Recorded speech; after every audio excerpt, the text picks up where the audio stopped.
Hi hello everyone welcome to SSP study point. So SSC CGL exams అయితే start అయ్యాయి ఈ రోజు నుంచి. సో ఒకసారి మనం పేపర్ అనాలిసిస్ అయితే చేద్దాం. నార్మల్గా సిహెచ్ఎస్ఎల్తో కంపేర్ చేస్తే సీజీఎల్ టైర్ 1 ఎగ్జామ్ ఈజీగానే ఉంటుందమ్మా, ఎందుకంటే టైర్ 2 టఫ్ చేస్తారు. సో ఇక్కడ సిహెచ్ఎస్ఎల్ ఎవరైనా రాసి ఉంటే వాళ్ళు అప్లై చేసింటే సీజీఎల్, సో వాళ్ళకి వెరీ ఈజీ అయిపోతుంది. అండ్ టుడే పేపర్ కూడా మనకి ఫస్ట్ షిఫ్ట్ జరిగినది. So easy to moderate. So static GK part అవ్వచ్చు, కరెంట్ అఫైర్స్, మ్యాథమెటిక్స్ కూడా ఈజీగానే వచ్చింది. So easy to moderate level ఉంది, ఎక్కువ టఫ్ లేదు. ఓకేనా. సో మనం ఒక్కసారి క్వశ్చన్స్ ఇక్కడ అనాలిసిస్ చేసుకున్నట్లయితే, సో ఇక్కడ electronic volt, so 1 EV electronic volt is the unit of, so దేనికి యూనిట్ మనకి ఎలక్ట్రానిక్ వోల్ట్ అనేది ఎనర్జీ. ఓకేనా. సో ఎనర్జీకి యూనిట్ మనకి electronic volt. So 1 electronic volt మనకి ఏంటిమో 0.602 × 10⁻⁻19 జౌల్స్ అనమాట. ఫైన్. నెక్స్ట్ మనం చూసుకున్నట్లయితే దయానంద సరస్వతి, సో ఏం ఫామ్ చేశారు మా దయానంద సరస్వతి, మనకి ఆర్య సమాజ్, ఎప్పుడు 1875. సో అందరికీ తెలిసినదే. So who became the PM prime minister after Morarji Desai. So Morarji Desai తర్వాత పిఎం, సో ప్రైమ్ మినిస్టర్ ఎవరు అంటే మనకి చౌదరి చరణ్ సింగ్ అనమాట, మనకి మొరార్జీ దేశాయ్ తర్వాత. సో ఇక్కడ మనం నెక్స్ట్ చూసుకున్నట్లయితే రవీంద్రనాథ్ ఠాగూర్. చూడండి మా సిహెచ్ఎస్ఎల్ 4th ఆగస్ట్ ఫస్ట్ షిఫ్ట్లో అడిగిన క్వశ్చన్ మరీ రిపీట్ అయింది. సో రవీంద్రనాథ్ ఠాగూర్ అవార్డు 2021 ఎవరికి మనకు వచ్చినది? రాజ్ కమల్జా. సో నార్మల్ నేను ఆల్రెడీ ఎక్స్ప్లెయిన్ చేశాను ఈ క్వశ్చన్, మరీ రిపీట్ అయింది చూడండి సిహెచ్ఎస్ఎల్వి. సో రాజ్ కమల్జాకి వచ్చింది. ఇక్కడ మనం నెక్స్ట్ క్వశ్చన్ చూసుకున్నట్లయితే ఇంటర్నెట్ స్పీడ్ గురించి అడిగారు. సో మన ఇంటర్నెట్ స్పీడ్ని ఇంక్రీజ్ చేయడానికి ఏది మనకి వచ్చినది? డిజిటల్ ఇండియా అని 2015లో ఒకటి వచ్చింది. అండ్ ఇప్పుడు మనకి పిఎం బాణి. సో పిఎం బాణి అనేది కరెంట్ అఫైర్స్కి సంబంధించింది. సో ఒకసారి మీరు రాసిన వాళ్ళకి అర్థమవుతుంది. సో ఆప్షన్లో పిఎం బాణి ఉంటే అదే మనకు కరెక్ట్ ఆన్సర్ వస్తుంది.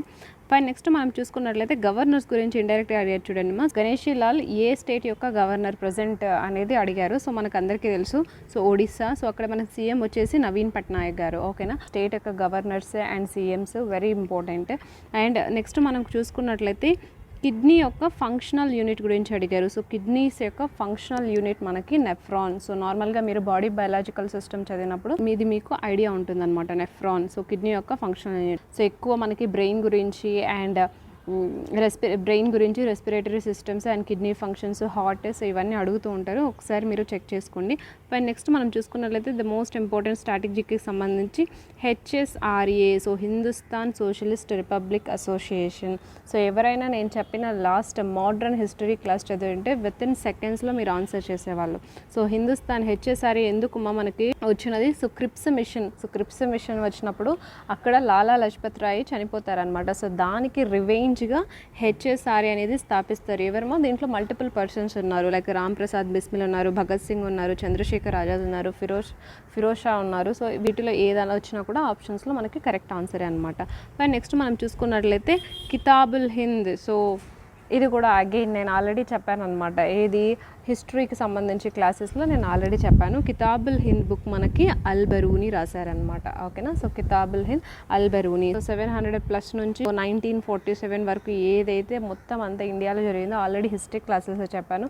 సో మీరు జస్ట్ ఎగ్జామ్ వెళ్ళే ముందు ఒక ½ అన్ అవర్ అలా మీరు రిఫ్రెష్ చేసుకుంటే ఈజీగా అన్నీ క్యాప్చర్ అయిపోతాయి అనమాట. నెక్స్ట్ మనం చూసుకున్నట్లయితే మొమెంటమ్ యూనిట్ ఇచ్చారనమాట. సో మొమెంటమ్ అంటే ఏంటి? Mass into velocity. మాస్ అంటే ఏంటి? వెయిట్ అంటే kilogram. And velocity it's a type of speed. So mass వెలాసిటీని దేంతో మనము మీటర్/సెకండ్. సో మొమెంటమ్ యొక్క యూనిట్స్ మనకి kg × మీటర్/సెకండ్.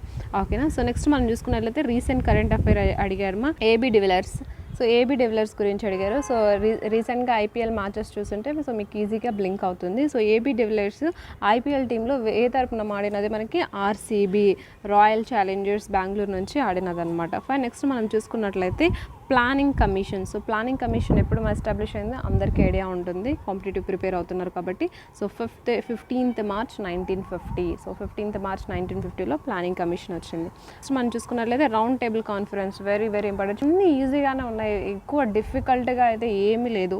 So normal recent March 2021 వరకు అడిగారు current affairs. Last year June or July నుంచి ఈ ఇయర్ మొత్తం కరెంట్ అఫైర్స్ వచ్చాయి.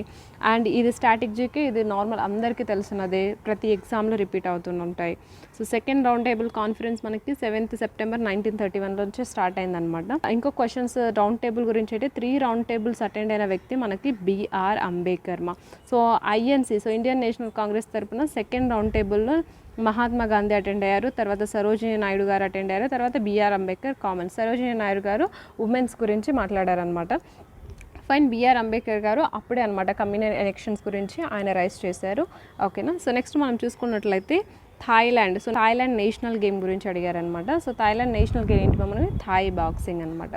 సో మన నైబరింగ్ కంట్రీస్ నేషనల్ గేమ్స్, అక్కడ ప్రైమ్ మినిస్టర్, ప్రెసిడెంట్స్, కరెన్సీస్ ఇవన్నీ మనకి ఐడియా ఉండాలి.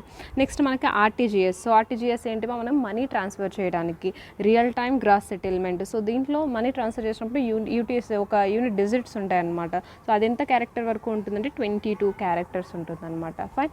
సో జిఎస్వి క్వశ్చన్స్ ఇవేమో. సో ఒకసారి మనం మ్యాథమెటిక్స్ అనాలిసిస్ చేసినట్లయితే, సో ఇక్కడ మనం మ్యాథ్స్ చూసుకున్నట్లయితే చూడండి మా. సో ఒక సర్కిల్, సో సర్కిల్లో కార్డ్ ఇచ్చారనమాట. So chord length 21 centimetre and diameter మనకి డయామీటర్ మనకి 25 సెంటీమీటరు. ఒక సెంటర్ నుంచి ఒక పర్పెండిక్యులర్ లైన్ డ్రా చేసినారు. ఈ లెంత్ ఎంత అని అడుగుతున్నారు మనకు క్వశ్చన్లో. సో ఈ లెంత్ ఎంత అని అడిగారు మనకు క్వశ్చన్లో. ఓ నుంచి సపోజ్ పి అనుకోండి. సో ఓపీ లెంత్ ఎంత అడిగారు. సో ఇలా మనకి కార్డ్ మీద ఒక సెంటర్ నుంచి మనకి ఇట్లా లైన్ డ్రా చేసినప్పుడు ఇది మనకి పర్పెండిక్యులర్ అవుతుంది. ఈ కార్డ్ని ఎగ్జాక్ట్లీ 2 ఈక్వల్ పార్ట్స్గా డివైడ్ అవుతుంది. సో టోటల్ మనకి 21 ఇచ్చినప్పుడు సో ఇటు సైడ్ది మనకి 10.5 అవుతుంది. సో వాళ్ళు ఏం ఫైండ్ అవుట్ చేయమన్నారు? ఓపీ లెంత్ ఫైండ్ అవుట్ చేయమన్నారు. సో మనకి డయామీటర్ ఇచ్చారు కాబట్టి రేడియస్ ఫైండ్ అవుట్ చేయొచ్చు. సో డయామీటర్లో హాఫ్ మనకి రేడియస్. సో ఇంకొక సైడ్ మనకి వచ్చేసింది అనమాట 12.5. సో ఇటు సైడ్ కనుక్కోవాలంటే మనము పైథాగరస్ యూస్ చేసి ఈజీగా ఫైండ్ అవుట్ చేయొచ్చు. సో మనం స్క్వేర్ రూట్ చేసినప్పుడు √48 వస్తుంది. సో ఒకసారి వీడియోని పాస్ చేసి మీరు మరి కావాలంటే చెక్ చేసుకోండి ఆన్సర్. ఫైన్. నెక్స్ట్ మనం చూసుకున్నట్లయితే సో ట్రిగ్నామెట్రీ, ఇది డెఫినెట్లీ ఇలాంటి క్వశ్చన్స్ వస్తూనే ఉంటుంది. కమింగ్ అప్ షిఫ్ట్లో కూడా వస్తుంది. ట్యాన్కి సంబంధించి, కాట్కి సంబంధించి వెరీ వెరీ ఇంపార్టెంట్. సో ఇక్కడ మనకి ఇవన్నీ క్యాన్సిల్ అయిపోతాయి. కాట్ 25 ఎందుకంటే కాట్ 90 వచ్చేస్తుంది. సో 65 పోతుంది, 35, 55 పోతుంది. మిగిలిన మనకి కాట్ 45. సో కాట్ 45 వాళ్ళు మనకి 1 అనమాట. సో బ్లైండ్గా పెట్టేయచ్చు. ఇలాంటి టైప్ ఆఫ్ సిరీస్ కనిపిస్తూనే 1 వస్తుంది మాక్సిమం మనకు 99% ఆన్సర్. నెక్స్ట్ మనం చూసుకున్నట్లయితే algebraic. So algebraic 2 to 3 questions అడుగుతారు మనకి ఎగ్జామ్లో. సో ఇక్కడ మనం చూసుకున్నట్లయితే x+y 4 ఇచ్చారు, 1/x + 1/y 16/15 ఇచ్చారు, then x³ + y³. So x³ + y³ మనం CHSLలో ఆల్రెడీ చూసాం, అనాలిసిస్ పేపర్లోనే 3-4 టైమ్స్ చూసాం మనం ఇదే క్వశ్చన్. సో x³ + y³ మన ఫార్ములా ఏంటి? ఈ ఫార్ములా అనమాట. x + y × x + y whole square - 3xy. So ఇక్కడ మనం xyని ఫైండ్ అవుట్ చేయాలి. xyని ఫైండ్ అవుట్ చేయాలంటే మనకి ఇక్కడ ఇచ్చేసారు వీళ్ళు ఇక్కడ. సో దీని నుంచి మనం xy వాల్యూ ఫైండ్ అవుట్ చేయొచ్చు. సో పైన x + y వస్తుంది. x + y వాళ్ళు 4 ఇచ్చారు కాబట్టి 4 / xy 16/15. సో 4 1 జా 4 4 జా 16. మనం దీని నుంచి xy వాల్యూకి మనకి 15/4 వస్తుంది అనమాట. సో ఇక్కడ మనకి xy వాల్యూ వచ్చేసింది. సో మనం డైరెక్ట్గా ఇక సబ్స్టిట్యూట్ చేసి ఆన్సర్ని మనం ఫైండ్ అవుట్ చేయొచ్చు. వెరీ ఈజీ మా. ఓకేనా.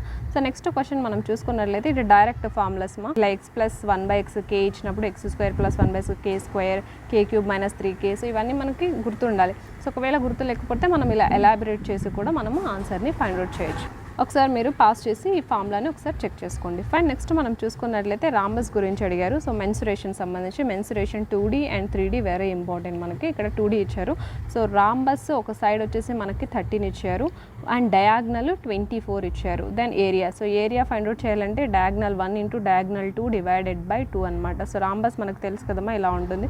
సో 2 డయాగ్నల్స్ ఉంటాయి. సో ఒక డయాగ్నల్ ఇచ్చారు, ఇంకొక డయాగ్నల్ మనం ఫైండ్ అవుట్ చేయాలి.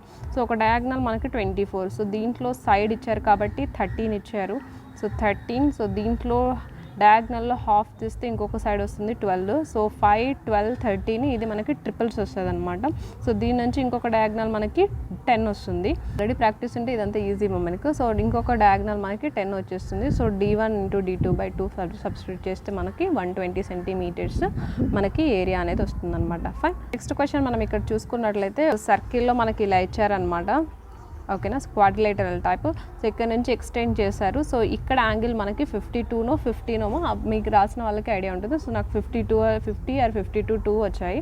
సో 52 మనం తీసుకున్నట్లయితే ఇక్కడ మనకి 78 ఇచ్చారనమాట. సో వాళ్ళు ఏం ఫైండ్ అవుట్ చేయమన్నారు? ఇక్కడ యాంగిల్ని ఫైండ్ అవుట్ చేయమన్నారు. ఓకేనా. సో మనం ఇది క్లియర్గా జస్ట్ అబ్జర్వేషన్తోనే సాల్వ్ చేయొచ్చు. సో ఇక్కడ మనకి 78 ఇచ్చారంటే దీనికి ఇది ఎక్స్టీరియర్ యాంగిల్ అవుతుందన్నమాట. ఓకేనా. సో ఈ ఎక్స్టీరియర్ వాల్యూ కూడా మనకి 78 78 వస్తుంది. ఓకేనా. సో 78 + 52 ఎక్స్టీరియర్ యాంగిల్ యొక్క సమ్ 2 ఇంటీరియర్స్ యాంగిల్ వస్తుంది. ఇక్కడ నుంచి మనకి 78 + 52 తీసుకున్నట్లయితే 130 డిగ్రీస్ ఇక్కడ వస్తుంది అనమాట. ఓకేనా. సో ఇప్పుడు మనం ఇక్కడ యాంగిల్ని ఫైండ్ అవుట్ చేయాలంటే సో ఈ యాంగిల్ యొక్క సమ్ -180 చేయాలన్నమాట. సో 130 + 78. సో ఈ రెండు యాంగిల్ యొక్క సమ్ము -180 చేసుకున్నట్లయితే మనకి 28 డిగ్రీస్. సో ఈజీగా సాల్వ్ చేస్తాం. జస్ట్ ఇంటీరియర్ ఎక్స్టీరియర్ యాంగిల్ ఎలా అనేది తెలిస్తే మనం ఫైండ్ అవుట్ చేయొచ్చు. ఓకేనా. నెక్స్ట్ మనం చూసుకున్నట్లయితే ఇది డైరెక్ట్ ఫార్ములానే ఇచ్చారు చూడండి మా. సో డిస్కౌంట్ పర్సెంటేజ్ ఇచ్చారు, ప్రాఫిట్ పర్సెంటేజ్ ఇచ్చారు, then ratio of cost price is to market price.